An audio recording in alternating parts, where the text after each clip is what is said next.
అందరికీ నమస్కారం అండి. ఈ మధ్య కాలంలో మన రాష్ట్ర హోంమంత్రి అనితమ్మ ఒక ప్రెస్ మీట్ పెట్టి చాలా ఉత్సాహంగా, ఉల్లాసంగా, ఆనందంగా 2 సంవత్సరాల కాలం మేము ఈ పరిపాలన అనేది చాలా మంచిగా కొనసాగించాము. గత ప్రభుత్వంతో పోలిస్తే మా డిపార్ట్మెంట్ చాలా బాగా ఉత్సాహంగా పనిచేసింది. దానికి కారణం మేమే అని చాలా గొప్పలు చెప్పుకోవడం నేను ఈ మధ్య కాలంలో చూశానండి. నిజంగా ఆవిడ మాట్లాడే విధానం చూస్తే చాలా ఆశ్చర్యం వేసింది. ఆవిడ ఏం చెప్తున్నారు, పోలీస్ డిపార్ట్మెంట్ని ప్రతిపక్ష నేతల ఇళ్ల దగ్గర కాపలాకి పెట్టేవాళ్ళు, ముందస్తు అరెస్టులకి వాళ్ళని వాడేవాళ్ళు, అలానే పరదాలు కట్టడానికి వాడేవారు, అలానే ఏది చెప్తే అంటే వీళ్ళు ఆ రోజున ఆ గవర్నమెంట్లో మేము ఏది చెప్తే అది చేయడానికి పోలీసులను వాడేవాళ్ళమని చెప్పి ఆవిడకి తోచినట్లు, ఆవిడకి ఇష్టం వచ్చినట్లు, ఆవిడ ఏం చెప్పాలనుకుందో, మా మీద ఏం బురద వేయాలనుకున్నారో ఆ బురద వేసే ప్రయత్నం చేయడానికి ఆవిడ చాలా చక్కటి ప్రయత్నం చేశారు. కానీ ఇవన్నీ కూడా ఆవిడ ఏవైతే చెప్పారో, అనిత గారు ఏవైతే చెప్పారో అవన్నీ అంటే ఈ రోజున ముందుగానే ముందస్తు అరెస్టులు చేయడానికి, మా ఇళ్ల దగ్గర హౌస్ అరెస్టులు చేయడానికి, అలానే ఈ రోజున ప్రతిపక్ష నేతలుగా ఉన్న మమ్మల్ని కంట్రోల్ చేయడానికి, మా మీద అక్రమ కేసులు పెట్టడానికి, మా కార్యకర్తల నాయకుల మీద అక్రమ కేసులు పెట్టడానికి, వాళ్ళ నాయకులు, వాళ్ళ చిన్న నాయకులు, వాళ్ళ కార్యకర్తలు కూడా ఏది చెప్తే అది చేసేయమని చెప్పి మీకు ఒక పసుబిళ్ళని ఇస్తున్నామని చెప్పి అచ్చెన్నాయుడు గారు ఏదైతే చెప్పారో దాన్ని ఇంప్లిమెంట్ చేయడానికి ఈ రోజున పోలీస్ యంత్రాంగాన్ని వాడుతున్నారని చెప్పడానికి ఈ కూటమి ప్రభుత్వంలో ఏమాత్రం కూడా సందేహం లేదండి. కానీ వాళ్ళు ఏం చెప్తున్నారు, వాళ్ళు చేసే పనులన్నీ కూడా గతంలో మేం చేశామని మా మీద బురద వేయడానికి ఆవిడ ప్రయత్నం చేశారు. అది కరెక్ట్ కాదని మీకు తెలియజేస్తూ ఈ రోజున ప్రజలకి మా ప్రభుత్వంలో, మా జగనన్న ప్రభుత్వంలో మేమేం చేశామని చెప్పడానికి నా వంతు ప్రయత్నం చేస్తున్నానండి. ముఖ్యంగా జగనన్న ప్రభుత్వంలో జగనన్న 19 నుండి 24 వరకు కూడా పోలీసులకి చాలా ఫ్రీ హ్యాండ్ ఇచ్చి, స్వేచ్ఛనిచ్చి, ఫ్రెండ్లీ పోలీసింగ్ని తీసుకురావడం జరిగిందండి. అంతేకాకుండా వారితో ప్రజలు మమేకం అవ్వాలి, వాళ్ళ కష్టాలు చెప్పుకోవాలి, వాళ్ళని ఏ ఇబ్బందితో పోలీస్ స్టేషన్కి వచ్చారో అది ధైర్యంగా భయపడకుండా వాళ్ళ దగ్గర ఎక్స్ప్రెస్ చెయ్యాలి అనే ఒక మంచి ఉద్దేశంతోనే ఈ ఫ్రెండ్లీ పోలీసింగ్ తీసుకురావడం. రెండవది దిశ యాప్ని తీసుకొచ్చి ఎవరైతే మహిళలు ఇబ్బంది పడుతున్నారో, ఎవరైతే మోసపోతున్నారో, ఎవరైతే ఆపదల్లో ఉన్నారో వాళ్ళందరికీ ఉపయోగపడే విధంగా దిశ యాప్ని తీసుకురావడం. అంతేకాకుండా ఈ పోలీసులకి వీక్లీ ఆఫ్ ఇవ్వడం కూడా జరిగిందండి. ఈ రోజున ఈ పోలీసులకి ఏదైతే ఈ దిశ యాప్ని ఉపయోగించి మేము ఆ రోజున పనిచేసామో ఆ పోలీసులందరూ కష్టపడి పనిచేయడానికి, ఎవరి నుండి అయితే బయట నుండి కాల్స్ వస్తున్నాయో వాటికి రెస్పాండ్ అవడానికి ఆ రోజున దిశ వెహికల్స్ని కూడా తీసుకురావడం జరిగింది. వాటి ద్వారానే ప్రమాదంలో ఉన్న వాళ్ళందరినీ, ముఖ్యంగా యువతులని, మహిళల్ని కూడా ఆ రోజున మరి పెద్ద సంఖ్యలో కాపాడడం జరిగింది. ఈ రోజున ఈవిడ ఏం చెప్తున్నారండి, పోలీసుల యొక్క పనితీరు చాలా బాగుంది. ఈ కూటమి ప్రభుత్వంలో పోలీసుల యొక్క పనితీరు బాగుంటే మరి ఈ రోజున మరి పోలీసుల యొక్క ర్యాంకింగ్ ఎంత ఉందండి? ఈ కూటమి ప్రభుత్వంలో చిట్ట చివరి ర్యాంకింగ్ 30వ స్థానంలో ఉన్నారు. మరి జగనన్న ప్రభుత్వంలో ఈ పోలీసుల యొక్క పనితీరుకి ఆ రోజున సెంట్రల్ గవర్నమెంట్ ఇచ్చిన ర్యాంకింగ్ ఎంత అండి? నెంబర్ 1. ఆ రోజున మరి జగనన్న ప్రభుత్వంలో పోలీసులు క్లియర్ చేసి అంటే ఎఫ్ఐఆర్ అయిన తర్వాత ఏదైతే విచారణ చేపట్టి విచారణ కంప్లీట్ అయిన తర్వాత ఛార్జ్ షీట్ వేస్తామో, కోర్టుకి సబ్మిట్ చేస్తామో అలాంటి కేసెస్ పెద్ద సంఖ్యలో హైయెస్ట్ నెంబరు జగనన్న గవర్నమెంట్లో కేసెస్ క్లియర్ చేయడం జరిగిందండి. అలానే చాలామంది ఎస్సీ ఎస్టీ అట్రాసిటీ కేసులకి బలైన వాళ్ళకి కూడా కాంపన్సేషన్ కూడా జగనన్న గవర్నమెంట్లోనే ఇవ్వడం జరిగింది. అలానే జగనన్న గవర్నమెంట్లోనే ఈ రోజున మరి అన్యాయమైపోయి ఎవరెవరి చేతనో బాధింపబడిన మహిళలకి ఆ రోజున ప్రత్యేకమైన ఫాస్ట్ ట్రాక్ కోర్టులు పెట్టి విచారణ జరిపించి ఆ కేసులు క్లియర్ చేసి వాళ్ళకి న్యాయం చేయడం జరిగింది. ఈ రోజున ఇవన్నీ ఎక్కడ జరుగుతున్నాయండి? ఈ ప్రభుత్వంలో, ఈ కూటమి ప్రభుత్వంలో. నేను డైరెక్ట్గా అడుగుతున్నాను హోంమంత్రి అనిత గారిని, దేనికోసమని ఆవిడ అంత మంచి మూడ్లో ఉన్నారు? ఏం చేశారని? ఇవన్నీ అవసరం లేదు వాళ్ళకి. ఎంతసేపు మీడియా ముందుకు వచ్చి మా జగనన్న మీద అవాకులు చవాకులు మాట్లాడమంటే చాలా స్పీడ్గా మాట్లాడేస్తారు ఆవిడ.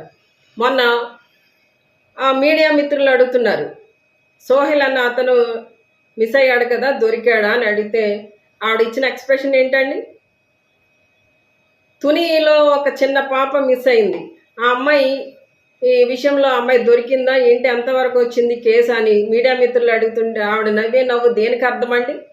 ఒక పసిబిడ్డ కనిపించకుండా పోయి తల్లిదండ్రుల ఆవేదనకు గురి అవుతుంటే ఇది ఆ సమాధానం? ఈ రోజున సాయి కృష్ణ అనే అబ్బాయి, ఆ అబ్బాయి కాసేపు మనం అనుకుందాం క్రిమినల్లే కావచ్చు, నేరస్తుడే కావచ్చు, ఇంకా ఏదైనా కావచ్చు, గాంజా కేసో లేదు ఇంకోటో. అతను చేసిన తప్పుకి శిక్షలు వేయడానికి చట్టాలు ఉన్నాయి, న్యాయస్థానాలు ఉన్నాయి. మీరు చేయవలసిన పనేంటి? పోలీసులు చేయవలసిన పనేంటి? పోలీసుల పనితీరు చాలా బాగుంది ఈ 2 సంవత్సరాల కాలంలో అని హోంమంత్రి అనిత గారు చాలా బాగా చెప్తున్నారు కదా. మరి ఆ సిఐ నాగరాజు ఏం చేశాడు? ఆయన సాయి కృష్ణ అన్న అబ్బాయిని ఏ విధంగా చిత్రహింసలకు గురి చేశాడు? ఏ విధంగా 3rd డిగ్రీ ప్రయోగించాడు ఆ అబ్బాయి మీద? ఈ రోజున పోలీస్ స్టేషన్కి తీసుకువెళ్ళి నిజాన్ని రాబట్టాలన్నా లేదా నేరస్తులు నేరాన్ని ఒప్పుకోవాలన్నా వీళ్ళు ఇష్టం వచ్చినట్టు చిత్రహింసలకు గురి చేసి 40 రోజులు ఆ కుటుంబ సభ్యులకు తెలియకుండా వారిని దాచిపెట్టి మేము తీసుకురాలేదని చెప్పి పోలీసులు తప్పించుకునే ప్రయత్నం చేస్తూ తిరిగి వచ్చిన తల్లిని నానా మాటలు మాట్లాడి భయపెట్టి ఇబ్బంది పెట్టి ఏంటండి ఈ రాష్ట్రంలో ఈ కూటమి ప్రభుత్వంలో ఏం నడుస్తుంది? పోలీసులు ఏ విధంగా ప్రవర్తిస్తున్నారు? వీళ్ళ దగ్గర ఎక్కడుంది ఫ్రెండ్లీ పోలీసింగ్ అనేది?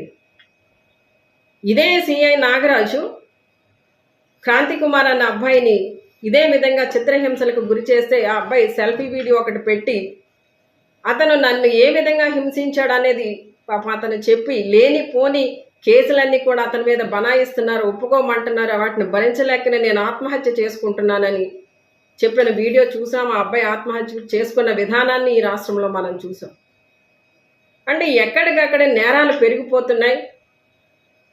ఈ విధంగా పోలీసులు వాళ్ళ మీద దౌర్జన్యం చేస్తూ దాడులు చేస్తూ చిత్రహింసలకు గురి చేస్తూ ఈ విధమైన నడవడికతో వాళ్ళు ఉన్నారంటే ఎవరి అండ చూసుకుని వీళ్ళు ఉన్నారు?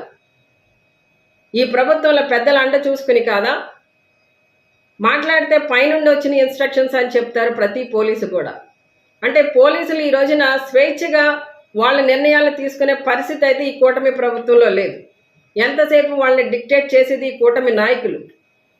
వారు చేసిన అఘాయిత్యాలకి వాళ్ళు చేసిన తప్పిదాలకి ఈ రోజున బలైపోతున్న వాళ్ళు ఎవరు అంటే ఈ చిన్న చిన్న కార్యకర్తలుగా ఉన్న ఈ పిల్లలు. ఇంతకీ ఈ సాయి కృష్ణ అనే అబ్బాయి జనసేన కార్యకర్త అంటండి. ఈ కూటమి ప్రభుత్వంలో జనసేన కార్యకర్తకే ఇలాంటి దుస్థితి ఉంటే, ఇలాంటి పరిస్థితి ఉంటే ఇంకా మిగిలిన సామాన్య ప్రజల పరిస్థితి ఏంటండి? మా నాయకుడు, మా అధినాయకుడు, మా జగనన్న మొన్నటి రోజున వెళ్ళి ఆ కుటుంబాన్ని పరామర్శించేంత వరకు కూడా ఈ కేసు విషయంలో ప్రభుత్వం ఏ విధంగా ప్రవర్తించిందో మనం చూసాం. ఒక్కళ్ళు పట్టించుకున్నది లేదు, పోలీసులు పట్టించుకున్నది లేదు, ఆ తల్లి గోడు విన్నది లేదు. ఈ రోజున మళ్ళీ మా పోలీసుల పనితీరు ఈ విధంగా ఉందని గొప్పలు చెప్పుకోవడం అనేది దెయ్యాలు వేదాలు వెల్లించినట్టు ఉందండి. ఈ రోజున మేము 2 సంవత్సరాలు కంప్లీట్ చేసామని విజయోత్సవాలు చేసుకుంటున్నారండి ఈ కూటమి నాయకులు. విజయోత్సవాలు దేనికి చేసుకుంటున్నారండి? వీళ్ళు ఏం చెప్పారు? అధికారంలోకి రావడానికి ముందు ఏం చెప్పారు? ఏం చేశారు?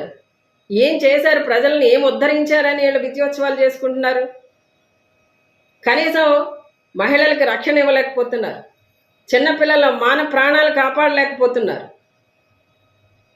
పోలీసులే అంటే రక్షక భటులుగా ఉన్నవాళ్లే ఈ రోజున భక్షక భటులుగా తయారయ్యి వాళ్ళ ప్రాణాలు తీసేస్తూ కనీసం వాళ్ళ డెడ్ బాడీని కూడా కుటుంబ సభ్యులకి అందించలేని పరిస్థితిలో ఈ రోజున ఈ పోలీస్ యంత్రాంగం ఉంది అంటే, ఈ పోలీస్ డిపార్ట్మెంట్లో ఉన్న మనుషులు పనిచేస్తున్నారు అంటే వీరి వెనకాల ఎవరి హస్తం ఉన్నట్టు.